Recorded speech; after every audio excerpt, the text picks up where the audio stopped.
ভাই কৃষিকাজ যদি বস্তির পোলাপান করে তাহলে আমি একবার না বারবার বলবো আমি এই কৃষিকাজই করি, কারণ আমার বাপ একজন কৃষক আর নিজের অবস্থানকে কখনোই ভুলে যাইতে নেই।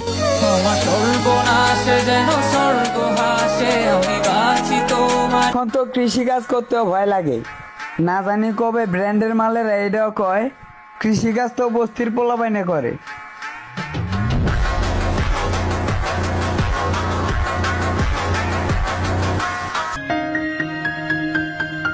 ট্রেনিং এ থাকতে হইলে ট্যালেন্ট লাগবো, আর এই রোদ্রের মধ্যে ধান কাটতে হইলে গম লাগবে।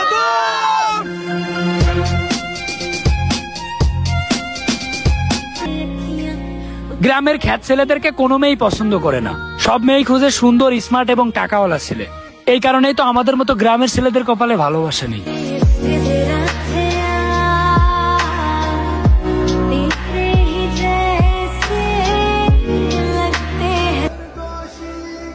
গরমের ঠেলায় আপনারা এসির ভিতরে থাকেও আপনাদের কপালে পড়ে যায় ভাঁজ, আর এই গরমের মধ্যে আপনাদের পেটের ভাত জোগানোর জন্য আমরা হাসি মুখে করতেছি কাজ।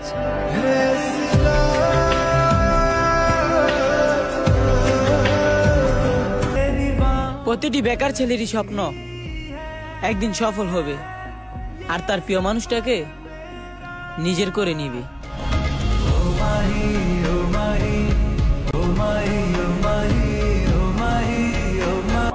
নিজের প্রশংসা নিজেই করে, কারণ বদনাম করার জন্য মানুষ তো আছেই।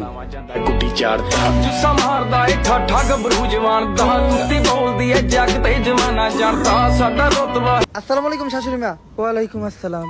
তাইলে তুমি সেই ছেলে যারা আমার মেয়ে বিয়ে করতে চায়? জি আম্মা। এখন মনে করো আমাকে একটা ক্লাস আছে, আমাকে একটা লেভেল আছে, আমরা তো যার তার হাতে আমাকে মেয়ে ছেড়ে দিতে পারি না। তো বাবা তুমি করো কি? এমনিতে আম্মা আমি তেমন কিছু করি না। ঢাকার ভিতর আমার এরকম 4-5টা শরবতের দোকান আছে। ঢাকায় 4-5টা শরবতের দোকান? কবুল কবুল কবুল। মাইয়া বিয়া করবো, মাইয়ার মায়ও বিয়া করবো, কবুল। তাড়াতাড়ি তোমার মা বাবা রেখো, দিন তারিখ ঠিক করতে বিয়ে হইব।